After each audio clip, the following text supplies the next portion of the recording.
Olá, bom dia. Oi, pessoal, bom dia. Motorista que provocou a morte de uma família em acidente de trânsito não comparece ao julgamento.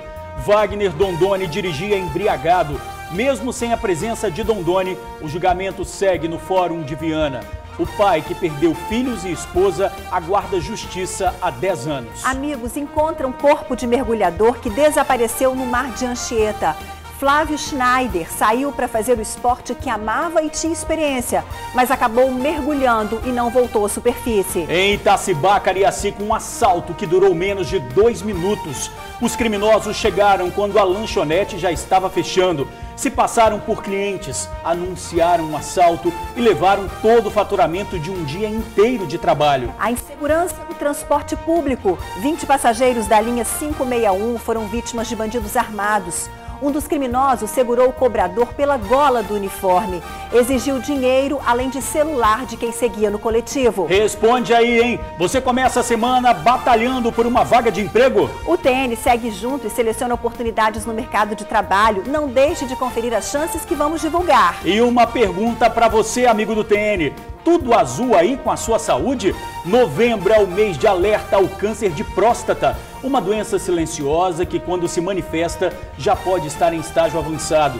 O TN te chama para a prevenção. E prevenção não combina com medo e nem com preconceito ao exame que salva vidas. Depois de um ano de estudos, chega o dia de mostrar os conhecimentos e disputar uma vaga nas universidades. Estudantes encararam as provas do Enem. Mesmo com o pé quebrado, o José Valério chegou ao local de prova determinado. Quer uma vaga no ensino público, mas teve gente que perdeu a hora e terá que esperar o próximo Enem. Nós voltamos rapidinho, amigos.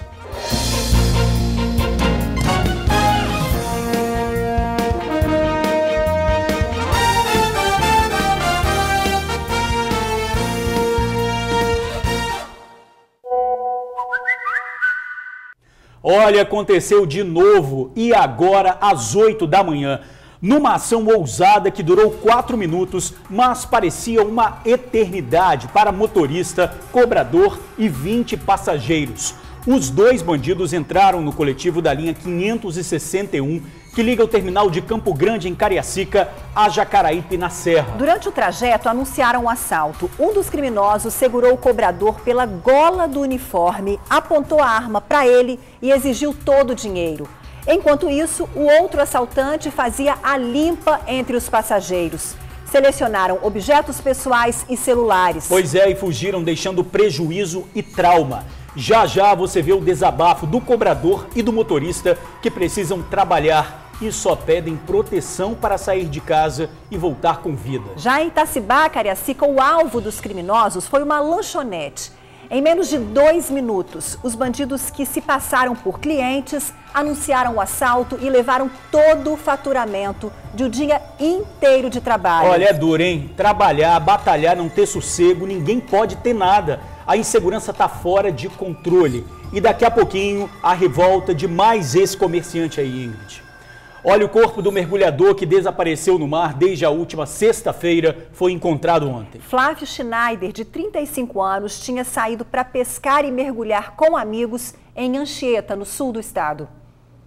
O mergulhador era experiente, tinha 15 anos de prática na atividade. Ele e amigos resolveram mergulhar perto da plataforma de petróleo, que fica em alto mar em Anchieta. Depois de horas, o grupo resolveu voltar, mas Flávio quis dar um último mergulho e não voltou. O grupo fez buscas no local, mas precisou retornar assim que escureceu e o combustível terminava. A capitania foi acionada, mas foram os próprios amigos que encontraram o corpo de Flávio a 28 metros de profundidade. Sábado a gente ficou vivendo essa dor, vivendo essa espera, sem saber se ele estava vivo, sem saber se ele estava morto.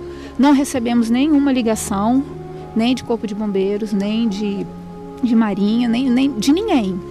Os meninos, sim, eles o tempo todo, eles estiveram lá em casa, eles estiveram presentes. Tristes, amigos e parentes de Flávio lamentaram a perda. Apesar de tantos anos de experiência como mergulhador, tinha ciência do risco da profissão. Já passou, sim, situações da profissão deles, é igual um policial quando sai de casa, gente. Ele corre o risco. Então o mergulhador também, a gente sabe. A questão é que a gente não acredita. A gente fica triste, mas a gente aceita os desígnios de Deus, porque a nossa família é uma família de muita fé, independente de religião. Então a gente aceita a vontade de Deus. Esse era o tempo dele nessa terra. Ninguém tem culpa disso. Entendeu? Ele foi porque ele tinha que ir. Ele foi fazendo aquilo que ele mais gostava. Eu acho que ele amava o mar, ele morreu no mar.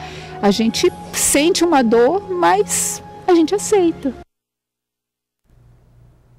Olha, os amigos acreditam que Flávio tenha passado mal, segurou a respiração por muito tempo e acabou apagando. O corpo do mergulhador foi liberado pela família hoje cedo no DML de Vitória.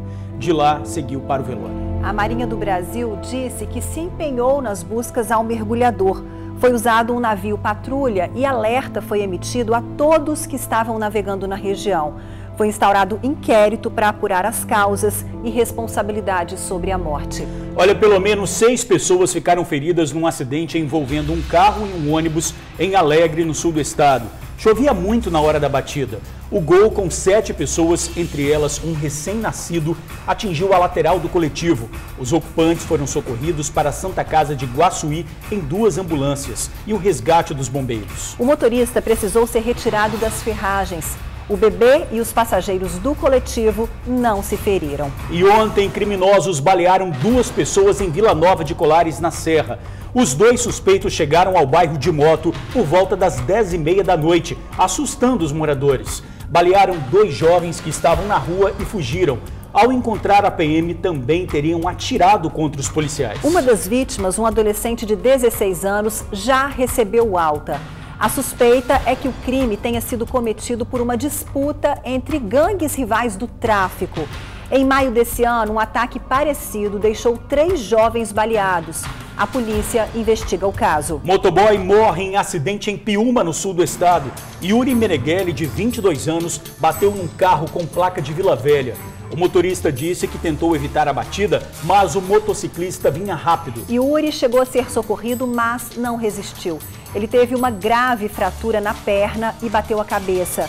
Yuri trabalhava como motoboy em restaurantes e lanchonetes na orla de Piúma. Olha, a ação de terror durou 4 minutos dentro do ônibus. Os 2 bandidos entraram no coletivo às 8 da manhã e saquearam 20 passageiros, o motorista e o cobrador. Aliás, o cobrador, além do prejuízo material, sofreu um trauma psicológico com a arma apontada para a cabeça o tempo todo durante o assalto. A linha 561 liga a terminal de Campo Grande, em Cariacica, a Jacaraípe, na Serra. No coletivo, além do motorista e do cobrador, estavam 20 passageiros. Por volta das 8h20 da manhã, 2 criminosos embarcaram no ônibus. A dupla deu sinal ao motorista em um ponto de ônibus próximo ao terminal de Jardim América, em Cariacica. Embarcaram no coletivo. Um criminoso pulou a roleta e se sentou no final do ônibus, como se fosse um passageiro. O outro ficou aqui na frente. Poucos metros depois, a dupla anunciou o assalto. O criminoso, que estava aqui, portava uma arma e ameaçou o cobrador. O criminoso chegou a apontar a arma para o cobrador, o segurou pela gola do uniforme e exigiu dinheiro. Assim que nós passamos o terminal, um agarrou na minha gola. Estava armado, né? Tirou a arma e apontou para mim e anunciaram o assalto. O rapaz que estava atrás, ele veio recolhendo os pertences das pessoas, né? Roubando tudo e ameaçando os passageiros. Ameaçaram atirar na gente se a gente não passasse os pertences a ele. E depois eles pediram para a gente ficar calmo, que é só levar as coisas e ir embora. Outro assaltante ficou responsável por recolher pertences dos passageiros. Esta auxiliar de cozinha teve o celular levado. Ela conta que o bandido selecionou os aparelhos que queria roubar. Ele não queria celulares ruins, né? Aí eles não estavam pegando os ruins, só os bons. Muita gente ficou com o celularzinho ainda no ônibus, mas quem tinha celulares melhores já era. A linha 561 opera apenas no domingo. O motorista desabafa. Sair de casa é contar com a sorte, porque a insegurança está incontrolável. Sai de casa para trabalhar porque precisa trabalhar.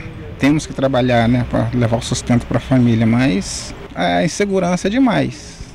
Sai para trabalhar e pede a Deus para voltar, né? Já pede mais a Deus para voltar do que para chegar até o emprego. Pois é, em plena segunda-feira, horário de verão, a pessoa já acorda já com problema aí para ir trabalhar e enfrenta mais um problema. E dessa vez um problema dentro do ônibus, que é o meio de transporte que a pessoa tem, o único meio de transporte para chegar até o trabalho. Pois é, e a gente normalmente noticia aqui, né, no iniciozinho da manhã ou iniciozinho de tarde, 6 horas da tarde, 8 horas da manhã, bandidos invadem o coletivo e fazem esse estrago, essa limpa entre 20 passageiros. E a gente ouviu aí o depoimento, quer dizer, eles 4 minutos de ação e tiveram tempo de escolher celulares ainda, olha que abuso. Né? Celular novo eles queriam, os velhos eles não queriam não. E a gente já viu casos também de que celular não presta para eles agridem até o passageiro. Então quer dizer, olha a inversão de valores aí. Você tem que ter uma coisa boa para dar para o bandido agora? Você vê, o cobrador também ficou traumatizado, teve a arma apontada o tempo inteiro para ele, não está gravado aí, mas a gente sabe que ele a mulher dele está grávida, ele disse que precisa trabalhar muito, que a mulher está grávida, vai ser pai de uma primeira filha aí, quer dizer, é um trauma para motorista, cobrador, esses 20 passageiros que seguiam às 8 da manhã. A polícia diz que está trabalhando duro para diminuir os assaltos a ônibus, diz que reduziu 40% essas ocorrências em relação ao ano passado, mas é preciso novas estratégias aí, né? Porque todo mundo tem uma história, quem depende do transporte público tem uma história triste e lamentável para contar. Ou tem história dentro do ônibus ou tem história no ponto de ônibus, né? Esperando o ônibus passar, vem os motoqueiros e levam tudo também. 10 anos depois, empresário que matou uma família num grave acidente em Viana vai a júri popular. Wagner Dondoni dirigia embriagado. Pois é, mas apesar da expectativa em relação ao caso, Dondoni não compareceu ao próprio julgamento. De acordo com a defesa, um direito que ele tem. O júri segue sem a presença do acusado. O fórum ainda estava fechado para o público quando Ronaldo Andrade, único sobrevivente da tragédia, chegou. No último sábado, estivemos na casa de Ronaldo e ele falou sobre a expectativa para o julgamento após 10 anos de espera. Fiquei um pouco preso a isso tudo, né? Porque muitos dias correndo atrás de justiça, pedindo, e nada acontecia. Sempre o cara botando recurso, a justiça aceitando o recurso. E eu falei assim, não, só quando tiver um veredito é que eu vou poder fazer alguma coisa e mudar alguma coisa dentro de casa. Um sentimento de alívio, né? Porque 10 anos de muitos dias e muitas noites sem dormir, esperando esse momento. É lógico que eu queria que teria sido bem antes, né? Mas infelizmente durou 10 anos de sofrimento. E agora é esperar a mão do juiz bater e falar, preso. Vai ser um alívio pro meu coração. Por volta das 8h30 da manhã, o juiz Romilton Alves Vieira Júnior chegou no Fórum de Viana.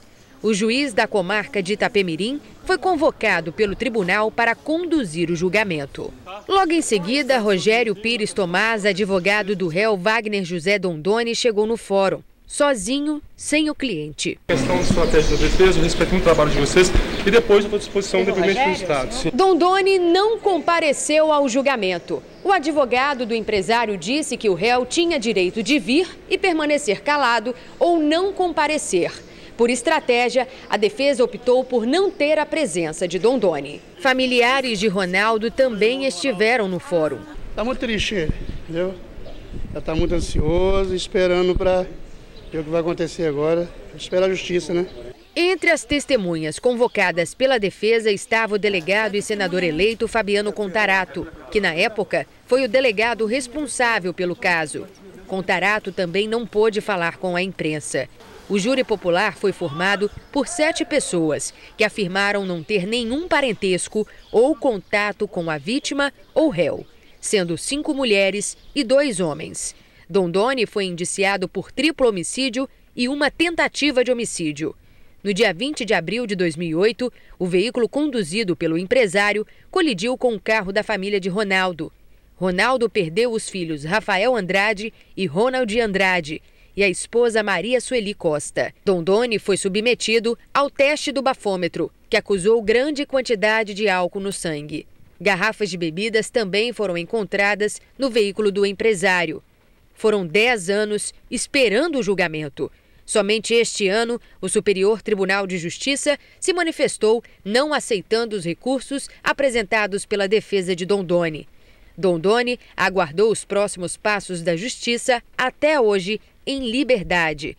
Na época do crime, foi preso, mas pagou fiança de pouco mais de R$1.000 para ser solto. E agora vamos ao vivo ao Fórum de Viana, onde acontece o julgamento. Quem está lá é o repórter Luciano Rosetti. Pois é, um julgamento que acontece 10 anos depois do trágico acidente. Olá Ingrid, olá George, amigo do TN, nós estamos aqui do lado de fora do Fórum de Viana, aguardando, né, o que vai acontecer, acompanhando toda essa movimentação que envolve o julgamento de Wagner Dondoni. Só lembrando que Ronaldo, marido e pai das vítimas, foi o primeiro a ser ouvido pelo juiz. Ele contou alguns detalhes que envolveram na ocasião da batida. Ele disse que na época, né, no dia, disse que o veículo em que Wagner Dondoni estava em alta velocidade e que o motorista fazia manobras arriscadas na pista. Disse também que não teve como desviar e que pediu para que a família segurasse firme momentos antes da batida. Como a Tainá trouxe na reportagem dela agora há pouco, Wagner Dondoni, o causador do acidente, não compareceu ao julgamento. Então, por causa disso, o que acontece daqui para frente? Nós estamos com o doutor especialista em direito criminal, o doutor Gualtemar Soares, advogado criminalista, que vai tirar algumas dúvidas para a gente aqui no Tribuna Notícias ao vivo. Doutor, Wagner Dondoni era obrigado a vir hoje? Boa tarde. Boa tarde, Luciano. Não, ele não era obrigado a vir hoje porque o artigo 457 do Código de Processo Penal permite que o júri se realize sem a presença do réu. Agora, ele pode ser condenado hoje? O que pode acontecer? Ele deverá ser condenado porque, primeiro, estava em altíssima velocidade. Segundo, não prestou socorro às vítimas. Terceiro, foi provado que estava alcoolizado. Então, ele cometeu realmente um dolo, foi um crime doloso e não um crime culposo como normalmente. E caso aconteça essa condenação, caberia recurso numa situação como essa? Cabe recurso. O advogado poderá recorrer assim que terminar o júri. O advogado declara que está recorrendo da decisão da sentença condenatória. E então ele, o réu, poderá continuar em liberdade porque já responde este processo em liberdade há 10 anos, desde 2008. Então ele poderá continuar em liberdade, mas se o juiz entender, poderá decretar a prisão dele no ato da decisão final do júri. E se caso condenado, o que acontece daqui para frente com o processo? De qualquer forma, o processo poderá continuar. Se o advogado recorrer da decisão do júri, o processo continuará. Se ele não se apresentar, logicamente será expedido um mandado de prisão contra ele. Se ele não for encontrado, caso o mandado de prisão seja expedido, ele pode ser considerado como foragido da justiça? Ele deverá ser considerado foragido, porque ele vai ser citado por edital. Então, sendo citado por edital, ele é considerado foragido. Doutor Gualtemar, muito obrigado por seus esclarecimentos aqui ao vivo no Tribuna Notícias. Opa, mais uma coisinha, mais uma informação. Gostaria só de acrescentar uma informação. Por que o réu, nesses casos, não é obrigado a comparecer? Porque a Constituição, a nossa Constituição, que é de 88, ela determinou que o acusado não é obrigado a falar perante a polícia, nem perante o juízo. Ele tem o direito de se calar. E, logicamente, ele tendo o direito de se calar perante a polícia e perante o juízo, a presença no júri dele se torna desnecessária. Doutor Gualtemar, muito obrigado por seus esclarecimentos aqui ao vivo no Tribuna Notícias. Obrigado, viu? Nós acabamos de falar com o doutor Gualtemar Soares, advogado criminalista, que deu esses esclarecimentos aqui ao vivo pra gente. Ingrid e George, volto com vocês. Obrigada, Luciano. Um acidente que aconteceu aí há 10 anos, que marcou todo mundo, né? Nós acompanhamos aí, quem vê o Ronaldo, pai, né, e marido, de pé, seguindo a vida, é capaz de imaginar a dor, né, que ele sente até hoje, lógico, impossível esquecer, perdeu os 2 filhos, perdeu a esposa num acidente. Dom Doni comprovadamente dirigia embriagado, em alta velocidade, fazendo zigue-zague na pista.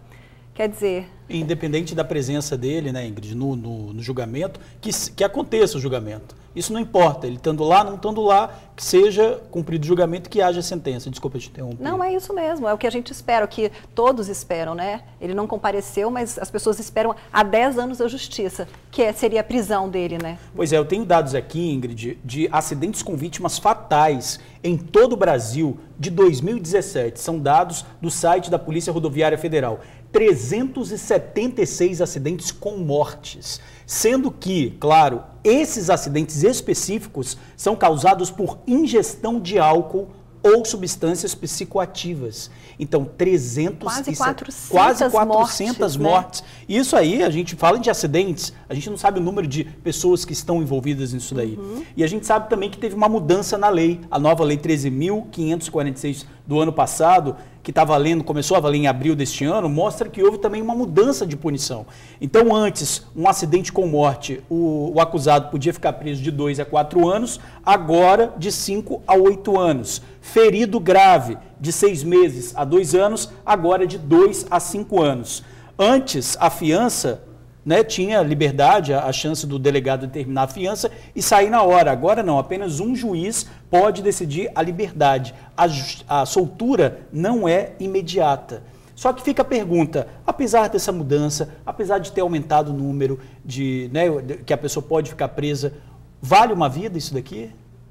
O que a gente diz sobre isso? Na época ele pagou R$1.000. Pagou R$1.000 e ficou em liberdade, né? Inclusive a gente viu aí a chegada do Fabiano Contarato, que na época era o delegado a delitos de trânsito, foi eleito senador e promete brigar por leis mais duras envolvendo esse tipo de motorista que provoca um estrago desse na vida de tantas pessoas, né?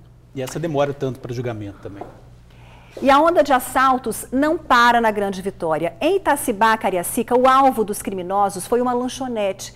As câmeras de segurança registraram a ação dos bandidos, que durou menos de 2 minutos. Os assaltantes chegaram quando o estabelecimento já estava fechando. Se passaram por clientes, logo anunciaram um assalto e levaram todo o faturamento de um dia inteiro de trabalho.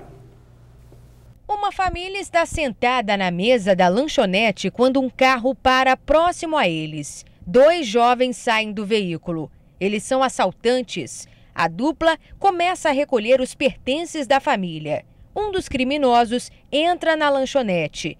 O proprietário é este, que aparece comendo um lanche. O dono do estabelecimento vai até o criminoso achando que ele é um cliente. E logo o bandido mostra a arma e exige dinheiro. O comparsa também chega no caixa. A dupla levou R$2.000 da lanchonete. Os criminosos entraram no carro e foram embora. Em 11 anos, foi a primeira vez que essa lanchonete foi assaltada. O proprietário acredita que estava sendo monitorado pelos criminosos. Isso porque eles chegaram aqui quando o estabelecimento já estava sendo fechado e levaram todo o faturamento da noite. Ele levou aquele saldo dele e saiu com a pistola na mão. Fora que eu tomei um susto, né? Ele já entrou comigo para dentro da lanchonete com tudo. Na sequência veio mais um. Já pegou, já chegou a falar assim, atira, se ele não quiser dar dinheiro, você atira nele. Eu falei, não rapaz, calma aí, abre a gaveta aí e pega aí. Levaram meu faturamento da noite toda. Inclusive eu não paguei nem os funcionários no dia, tive que pagar no outro dia que eu não tinha dinheiro para pagar eles. O estabelecimento fica em uma rua de pouco movimento no bairro Itacibá, em Cariacica. A lanchonete é conhecida na região é justamente a tranquilidade que pode estar atraindo criminosos de outros locais. O comerciante afirma que não há policiamento, principalmente durante a noite. Itacibá está esquecido de policiamento.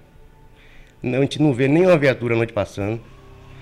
Como tinha a Gal e outras coisas, a gente até via, hoje a gente não vê passar mais ninguém na rua. O comerciante registrou o caso na Delegacia Regional de Cariacica e entregou à polícia as imagens gravadas pelas câmeras de videomonitoramento da lanchonete. E você se sente impotente, você não tem como fazer nada. Ou deixa levar, ou o camarada pega uma pistola daquela, dispara, mata um pai de família, me mata um funcionário meu, ou um pai de família lá de fora. A gente tem que deixar levar. situação difícil, né? A gente viu aí o comerciante trabalhou o feriado inteiro, um dia movimentado, arrecadou o dinheiro para pagar os funcionários e aí chegam os criminosos sem preocupação nenhuma, levam tudo. A gente se coloca no lugar dele e sente o desafio que é continuar o negócio em meio a tanta violência. É complicado, é triste, né? É difícil. Já não tem condição de ter um lucro, né? E ainda o que resta ainda é levado pelos bandidos. A PM diz que faz policiamento ostensivo, abordagens e cercos táticos e está aberta para discutir novas ações. Já a Polícia Civil falou que o caso está sendo investigado e até agora ninguém foi preso. Bom, quem tiver alguma informação dos bandidos, ligue para 181, não precisa se identificar.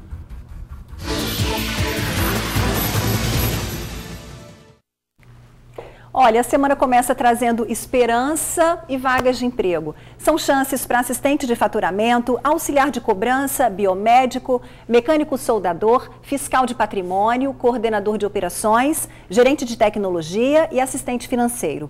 Cadastro no site lincepsicologia.com.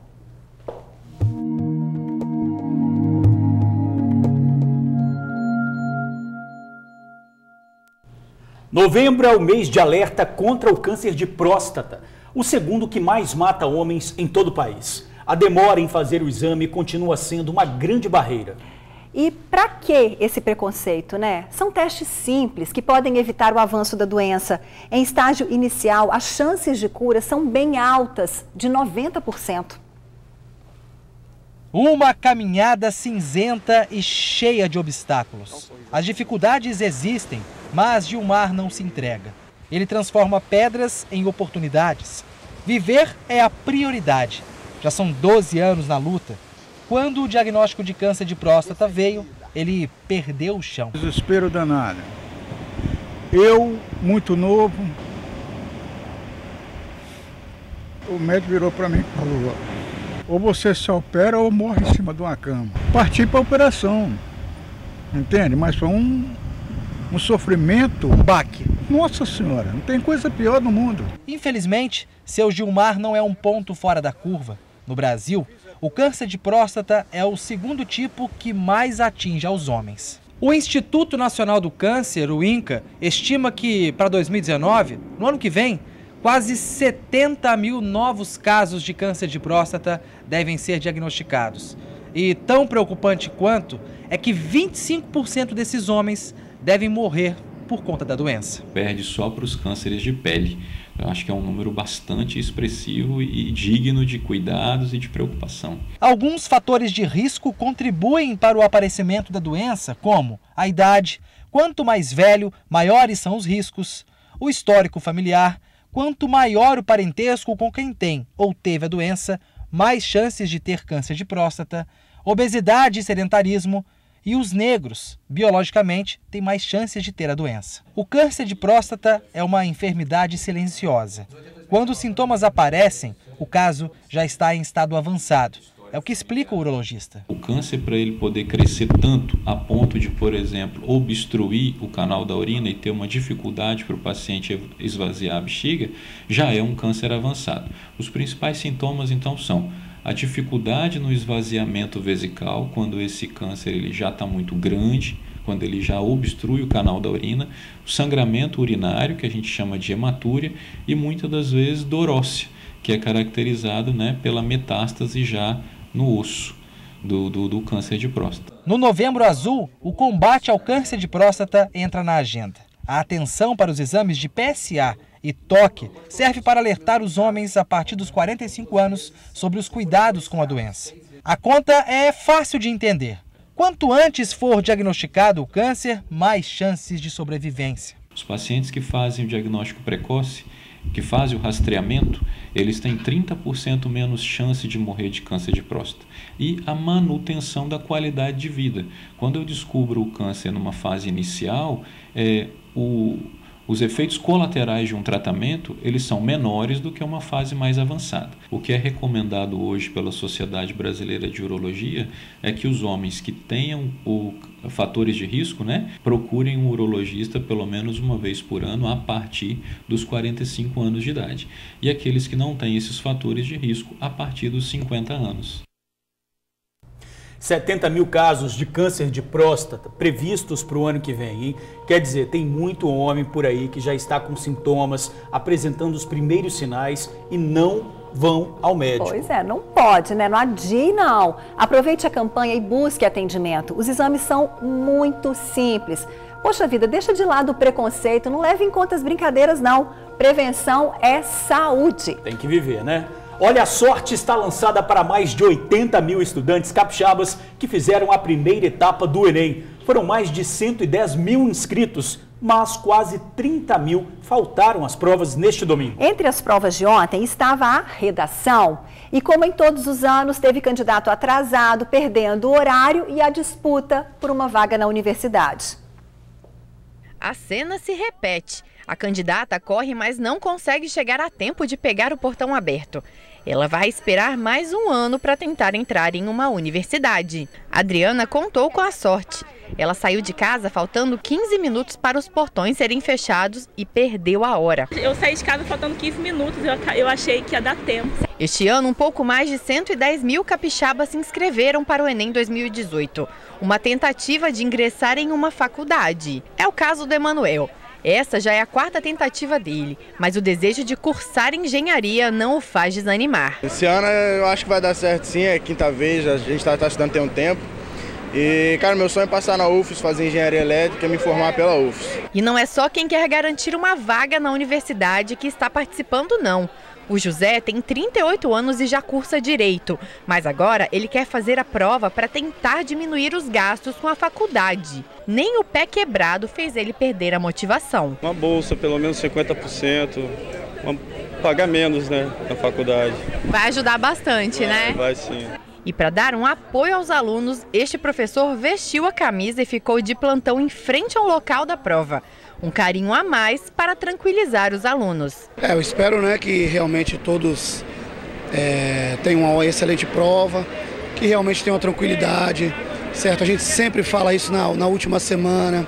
A nossa última semana a gente sempre trabalha com uma revisão geral, nada de matéria, entendeu? Sempre com uma revisão, lembrando os principais pontos, os principais tópicos que caem no Enem, certo? Então, uma coisa bem leve para ele ir relaxado, porque o trabalho realmente já foi realizado durante o ano, né? Durante a preparação, os estudantes tentam adivinhar qual é o tema da redação.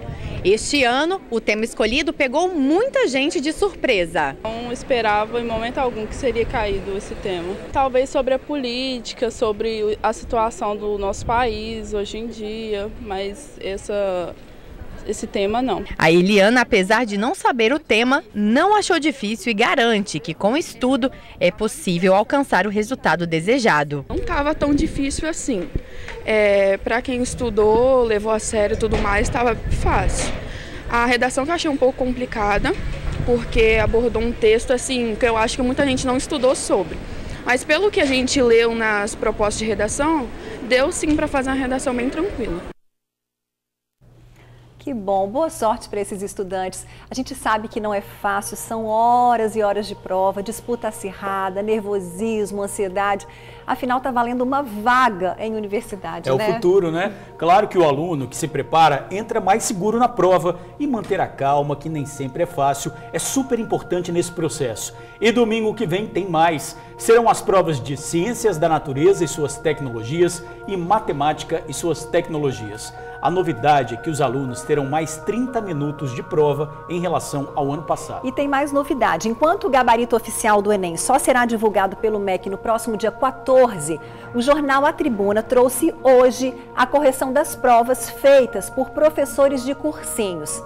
E mais um detalhe, eu queria mandar um beijo e um abraço bem carinhoso para mães desses estudantes, viu? Só quem é mãe e pai sabe como fica o coração com os filhos nessa disputa. A gente sofre muito, a gente sofre mais que eles, viu? É de doer, né?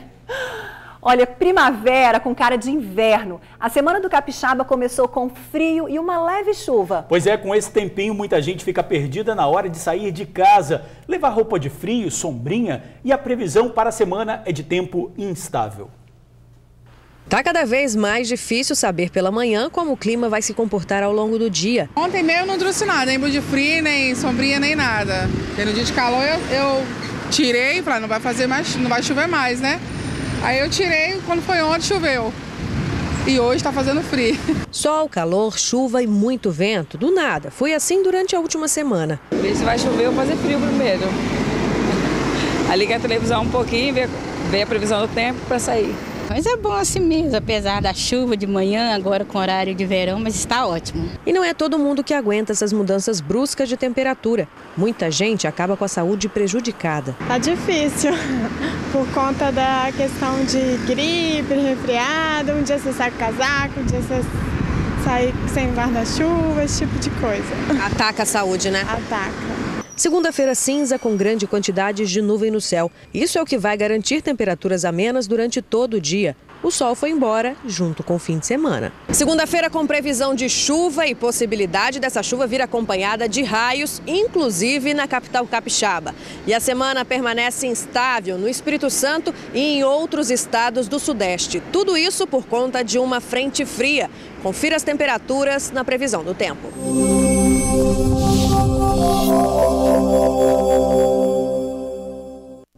Pois é, segundo o Incaper, para esta segunda, a temperatura diminui e chove a qualquer hora no estado. O sol aparece pouco. Na Grande Vitória, muitas nuvens e chuva esparsa em alguns momentos. Mínima de 22 graus e máxima de 25 graus. Lua minguante até amanhã.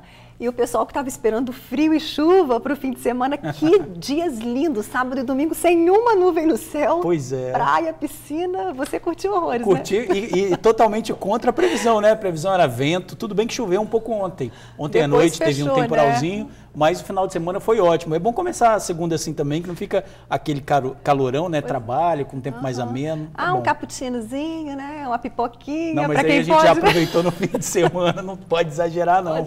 Agora, ó, só salada. Boca fechada.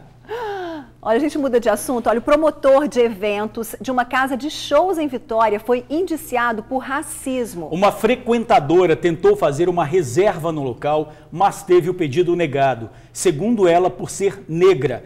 Ela conseguiu provar a atitude racista e o funcionário foi responder pelo crime. O caso de racismo foi divulgado pela Delegacia de Crimes Cibernéticos na manhã de hoje. A vítima, uma jovem negra de 28 anos, teria sido negado o pedido de reserva de mesa em uma casa noturna da capital. Indignada, a vítima pediu a duas amigas brancas e uma negra que fizessem a solicitação de reserva para a mesma data. Resultado, o pedido das amigas brancas foi atendido e o da amiga negra recusado também. Uma amiga branca entrasse em contato com a boate para fazer uma reserva para o mesmo dia. Essa amiga, após entrar em contato, teve a reserva prontamente atendida, sendo-lhe informada que havia disponibilidade para esse dia. E resignada com a situação, ela pediu para uma outra amiga negra, dessa vez, entrar em contato com o estabelecimento, também com uma reserva para o mesmo dia 28, sendo negado o atendimento, também sendo-lhe informada que não havia mais disponibilidade de mesas para o mesmo dia. Ficou claro, nesse caso, que houve ali uma diferenciação em função da cor da pessoa que registrou o boletim de ocorrência. O promotor indiciado por racismo é André Luiz Neves Leão Borges, de 32 anos, que possui mais de 37 mil seguidores no Instagram. Ele negou as acusações. De acordo com o delegado que esteve à frente das investigações, mesmo sendo um crime difícil de ser configurado, neste caso, não há dúvidas de que trata-se de racismo. O promotor foi indiciado pelo crime, que tem pena de 1 a 3 anos de prisão. Alegou que recebe, em média, 400 mensagens por dia. Possivelmente ele não teria visto a foto da pessoa. No entanto, a gente acredita que essa informação não se coaduna com os fatos, considerando que quem disponibiliza o acesso às fotos no perfil do WhatsApp é a pessoa que envia. No entanto, após consulta por parte daqui dos policiais da delegacia, verificamos que essa informação não corresponde com a verdade. Pois é, a jovem reuniu elementos para provar o que ela considerou uma atitude racista. Com o que foi apresentado, a polícia decidiu indiciar o promotor. O advogado Frederico Machado, que representa a casa de shows, disse que ainda não teve acesso à conclusão do inquérito. Informou que colaborou com as investigações enviando vídeos e fotos. Disse ainda que 90% dos colaboradores da casa são negros e reforça que o estabelecimento nunca foi preconceituoso e não promove atitude racista. Um terreno particular foi tomado pelo mato e pelos bichos. A área fica em Presidente Médici, Cariacica. O dono do terreno não limpa, a prefeitura não fiscaliza e o povo aproveita para jogar mais lixo. Partiu o bairro.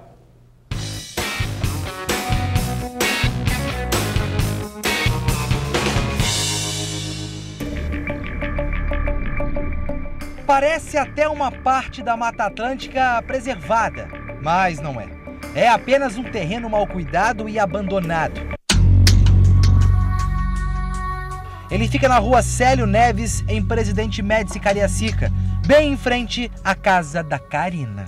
É muito mato, muito lixo, muita caatinga. A gente bota um prato de comida aqui, não pode nem comer. Muito lixo, muito mosquito carregando os povos aqui do quintal. Não tem como viver nesse lugar aqui, não.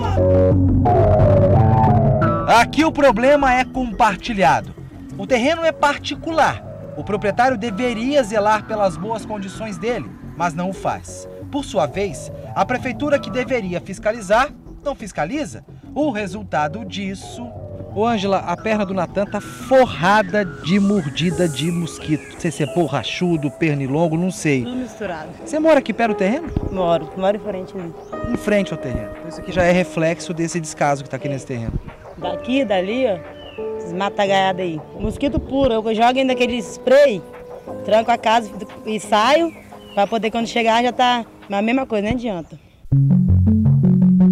E não é só mosquito não, viu? Ninguém já viu cobra. E grande, tá? Tudo esconde nesse trem aí, só pode. E se engana quem pensa que o único problema do terreno abandonado é o mato alto, esta parte da Mata Atlântica. Não é não, porque alguns moradores acabam sujando o lugar com o lixo. É a senhora que joga lixo aqui? Eu não, sei contar o lixo que vem lá de fora lá. É sapateira velha, é sofá velho, pedaço de madeira, entulho, aqui ó, entulho. Faz a casa, desmancha a casa lá, traz o entulho tudo pra cá e aí prejudica nós que são em frente aqui, ó. E fala ainda que nós somos culpados ainda de tudo, né? Como já tá aqui assim, né, isolado, vamos jogar lá embaixo, lá no que tá ali. Aí quem mora aqui, né, é sendo prejudicado aqui, ó, nós.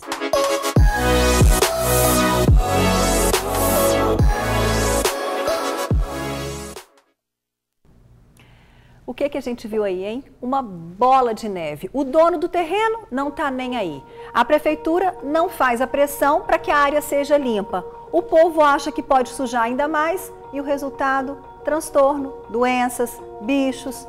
Não dá, né? Pois é, a prefeitura disse que em caso de terreno particular abandonado, os moradores devem formalizar a denúncia pelo telefone 3354-5113. Aí o dono do terreno tem prazo para limpar e se não fizer é multado. Pois é, Jorge, mas tem um detalhe. A prefeitura aproveita para falar também que quem descarta lixo em local indevido também comete crime ambiental e pode ser multado em até R$25 mil. Vamos juntos conferir o que é destaque no Jornal A Tribuna desta segunda-feira, dia 5 de novembro. Governo estuda pagar primeira parcela de abono já este mês. Aqui na foto principal, o Flamengo fica mais longe do título. Gabarito corrigido do primeiro dia de prova do Enem. Passageiros são saqueados em ônibus do Transcol. Assaltos, agressões e mortes na saída de baladas na Grande Vitória. E ainda destaque no Jornal A Tribuna desta segunda-feira. No AT2, prefiro ficar com uma e deixar de beijar 10. Cupom para concorrer a R$500 em compras e novidades para decorar a casa no Natal.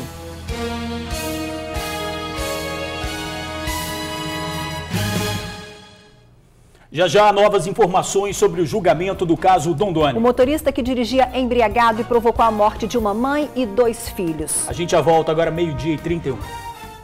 Estamos de volta para falar do julgamento de Wagner Dondoni, acusado de matar uma família num acidente de trânsito há 10 anos. Ele não compareceu ao júri que acontece no Fórum de Viana. Por estratégia, a defesa optou por não ter a presença de Dondoni, que disse se sentir ameaçado. Nós conversamos ao vivo com o advogado criminalista Dr. Gualtemar Soares, que explicou que o réu não é obrigado a comparecer no júri, porque a Constituição garante o direito ao silêncio dele perante a polícia e ao juiz. Se Dondoni comparecesse, ele poderia ficar calado. Como não compareceu, se for condenado, a Justiça vai emitir um mandado de prisão. Se ele não for encontrado, será considerado foragido. O advogado explicou também que, se Dondoni for condenado, ele pode se apresentar voluntariamente e até recorrer da decisão. Como Dondoni ficou em liberdade até o júri, o juiz pode determinar que ele permaneça em liberdade até o julgamento desse possível recurso ou que ele seja preso. Isso nós só vamos saber quando o júri terminar. O júri começou às 9 da manhã. Um juiz de Itapemirim veio conduzir os trabalhos porque todos os juízes que atuam na área criminal no Fórum de Viana se deram por impedidos ou suspeitos de julgar o caso.